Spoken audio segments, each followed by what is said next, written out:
Alright, so I actually am in the middle of nowhere. I've been walking around yelling. I've got some maps downloaded and the nearest town is a long way away. So, on another note, right where the car's fallen over the edge of the creek, it is looking like a very nice place to do some gold prospecting. So I do have the pan in the car. It is a little bit tempting, but I think I'm going to hold off until someone gets here to give me a hand with that.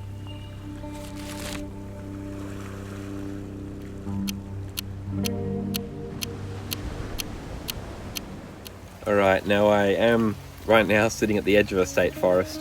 This video is going to be a little bit different. As you can see, it's raining, not too heavily now, but it was just a minute ago. The awning did actually collapse on me, so I'm sitting in a pile of water. This video is going to be a little bit different. It's about how sometimes things don't go to plan. The plan was to go explore an old gold mining town in the bush, and that was a town from the 1870s. Now, it was quite a fair distance from where I live in Newcastle, so I did stop over somewhere overnight. Did a bit of fossicking in the creek, found some cool little gemstones, nothing too special, and that really was a great little afternoon and night. Had a bit of a campfire, woke up the next morning, got back in the car and started driving. That was a 6-hour drive first day. Second day had about 3 or 4 hours of driving, and then as I was approaching the old gold mining town, the road in was flooded, completely flooded. The river was over the road, so I had to turn around, take another 2-hour journey back around. Now at this point I thought, okay, that's only one setback. Sorry, the rain's come over again. I thought that's only one setback, but you know, we're only on our second day, it's gonna be good. So I took the 2-hour trip around and I decided to take the state forest from the other end to try and get to this old gold mining area.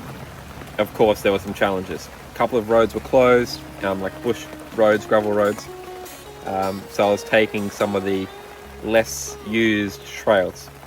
And as I was driving through this state forest, all of a sudden I could hear the air escaping from one of my tyres.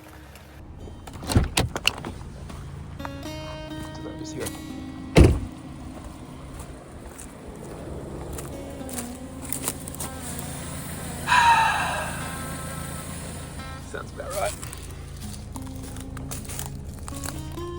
At least I'm in the middle of nowhere. There's a log in the middle of the road. Great. Took everything out of the back of the car, got the spare out, changed the tyre, and I was back on the road. And the new tyre, or the spare tyre, is on. Now I'll undo this jack here. And there's our next challenge, getting past that massive log that's in the middle of the road. Now that, of course, is my only spare. So, better not do that again. I then had to go over some small trees that had fallen, and it just wasn't looking good. I'd already had to change a tyre, and I was trying to keep positive. I was thinking, you know what? It can only get better from here. I was driving along. The weather was still wonderful. I get to a little river crossing, a little creek crossing.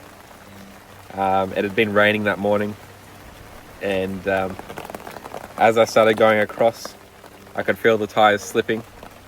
And then I could feel the passenger side of the car slip off the edge of the crossing. Well, that's not good. It's not good at all. Now, it was probably a 3, 4, maybe 5 meter drop over the edge. The car stopped and was kind of balancing in the middle, it felt. And I was just there holding the steering wheel. At this point, it had been 12 hours of driving to get to that point. And the car was stuck, hanging over the edge into a creek. I was way out of range of any kind of mobile reception. The UHF, the radio, I was trying every channel, even the emergency channels. No one was responding because I was that far, just in the middle of the bush. I was just far away from anything. Alright, so I actually am in the middle of nowhere. I've been walking around yelling. I've got some maps downloaded and the nearest town is a long way away. So I've done something that I thought I never would have to do, and that is to use my phone's feature of using satellite, because there's no reception out here anywhere nearby at all. I had to get to a high position to point my phone up at a satellite, and as that satellite moved, I'd have to find another one to connect to. And yeah, they were going to be a while. To get any help that way, it was going to be quite some time. So I stood there for about half an hour, not knowing what to do, texting this emergency service person who was very, kind on the other end. And I thought, you know what, I'm going to be out here for a few days. And then all of a sudden I could hear a motor, like a diesel, a four-wheel drive. And over the hill, the way that I came, across the dodgy road that I was on, came a four-wheel drive. And I thought, like, what are the chances? They got out, they looked at it, and they said, wow, you are lucky you did not end up in the creek. And I said, I don't know if I'd call it luck or if I'd, consider myself unlucky in the situation. And they said, no, you're definitely lucky. They said they haven't seen anyone that close to flipping their car and riding their car off in that kind of situation. Anyway, so these guys, they were very kind. I was lucky. One of them was a truck driver, another one was a crane operator, and it was a whole family. And they had winches, they had everything that you could possibly need. They had 2 vehicles, everything you could possibly need to pull my car out of this situation. And then they got into action. It was 3 brothers, the dad and son of one of the brothers. It took us about an hour and a half to get the car out. So it was a bit of a tense situation, for me at least, because it's my car. But somehow it was pulled out completely unscathed. The car drives fine. The spare, luckily, that I had on the front passenger side that actually went over the edge was totally fine. And I was able to continue on my way. So yeah, very thankful to Mick and his family. Mick was the guy that turned up first and pulled everyone together to get the car off the edge. So I took that as I don't know if you heard that, but that was a massive crash of thunder. Anyway, so I took the fact that my car almost flipped into a creek as a bit of a sign that maybe I shouldn't be going further into that state forest. And they said that where I was trying to get to, where the old gold mining towns were, is completely overgrown. I wouldn't even be able to get through in their 4-wheel drives even. Probably an hour and a half trip out of the state forest into somewhere where I could get petrol, pull the car up, and stay for the night. I then cooked some sausages, which I burnt, probably the worst part of my day. And anyway, I had an early night, went to sleep, and got up this morning. I then set out to find a different ghost town, a different, former gold mining town called Dalmorton. And that was about 3.5 hours from where I was staying. And I could either go west through Glen Innes or east through Grafton and then down. Now I decided to go the Grafton route because it's the opposite way to the way that I originally went up. And it was all looking fine. Maps were saying it was all good. Took the road around. About 3 hours in, I was down a dirt track and it said road closed. So I turned around, drove for another hour all the way back up and around, and then started taking a different road in. Alright, so trying to get to Dalmorton, I've come across 2 road closures now. It's been about 60 kilometres of dirt road and 40 kilometres of paved road, so a total of about 100 kilometres of driving around trying to find a road that's open. I haven't been able to find any locals to ask, and unfortunately there's no reception here. The only real local I can find is this guy right here, but he's not much help, unfortunately. Alright, finally found a local to speak to, and I asked if this is the way to Dalmorton, and he said it usually is, but at the moment the road's closed because it's collapsed or something's going on. Anyway, he said the only way to go through is through Glen Innes. That's a 4-hour drive away. So I don't know what I'm going to do. Okay, we'll give up on Dalmorton. We'll find somewhere else. So I kept going south to where I am now. I'm in a state forest near Coffs Harbour, somewhere where there was gold mining. And as you'll see, I turned up. I was very positive. And I got straight into detecting because it's been almost 3 days. And actually it's been 3 days.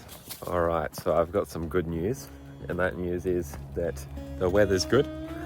My car is where it's meant to be. It's still on the road. I haven't almost flipped it. Tyres are in working order, and I am in a state forest right now where there was once a gold mine, or a group of gold mines, and really a little gold mining village back in the 1800s. So what I'm doing at the moment is I'm just having a bit of a wander around and see if there is any sign of the old mine that was once in here, so I can find out where I should start having a bit of a search. Now, if this is not the remains of an old mine shaft, look at the size of that. It's a massive mushroom. Anyways, if that is not the remains of an old mine shaft, I don't know what is. That has got to be, I'd say, probably 5 meters wide by 5 meters. So just there is our first mine, and about 5, maybe 10 meters away, we've got another shaft here. So this is looking like a very good spot to start in terms of looking for like some old relics and things like that give us some indication of, you know, the kind of people that lived here, the kind of people that worked here. So I'm going to go get the detector from the car now, because I'm very excited. This is a very good turn of events, good change of pace here from all the troubles we've been having over the last few days. Alrighty, so here's our first signal. It's an 80, so it sounds good. So let's see what it is.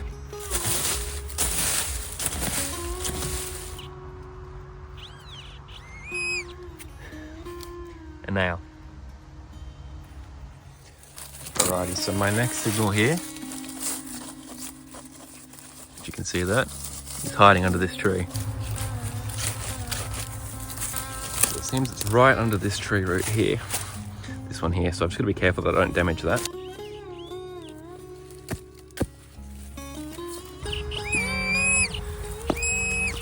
Sounds like we're right on top of it, so we can be very careful. Hopefully that loosened it up a bit, whatever it is.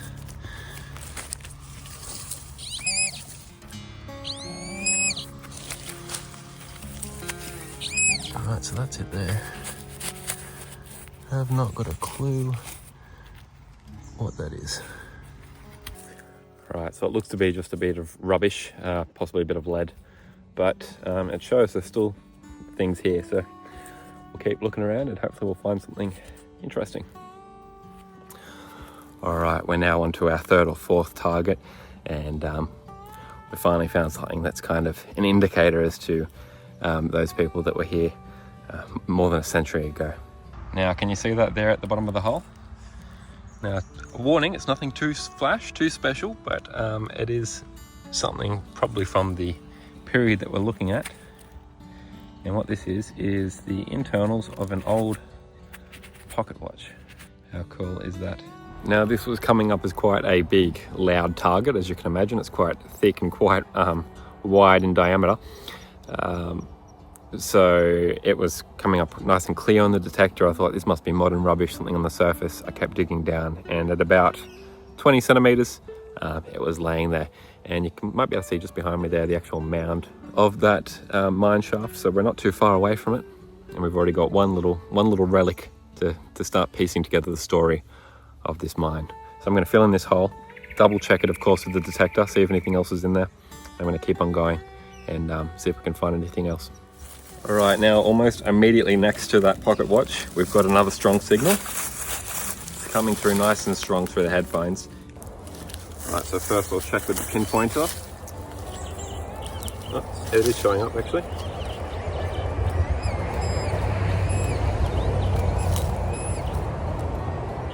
There it is. Just a shotgun shell, or what remains of a shotgun shell. All good. I'll put that one in my pocket anyway, and we'll keep on going.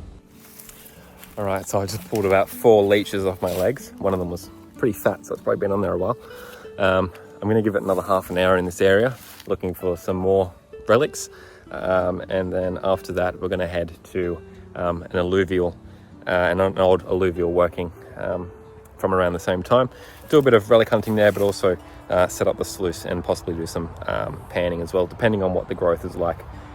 As you can see, there's lantana and all kinds of growth in here, which is preventing me from getting really anywhere. But there is still some clearings that I can work, so fingers crossed we'll come across something else. So it did actually just start raining, so I quickly rushed back to the car, and of course it's cleared up. just after I've very crudely set up the awning for a bit of cover here. So I'm just going to stop for a moment and have quick something to eat and some water before we get back into it. Hopefully the weather clears over and it doesn't start raining again.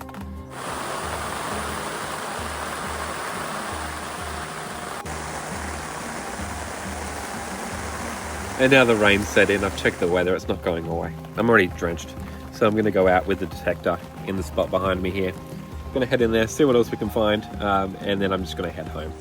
Alrighty, so since we last spoke, I found this large buckle, which is pretty cool, and I've just sat on a log. Fantastic. But look at this, it's also come out of the hole. Looks to be a penny. Looks like we've got George V on the back there, possibly. It's kind of hard to tell. Yeah, Commonwealth penny. There we go. That wasn't too deep either, so 1919. There we go. So there is some indication of who once lived and worked here, which is pretty cool.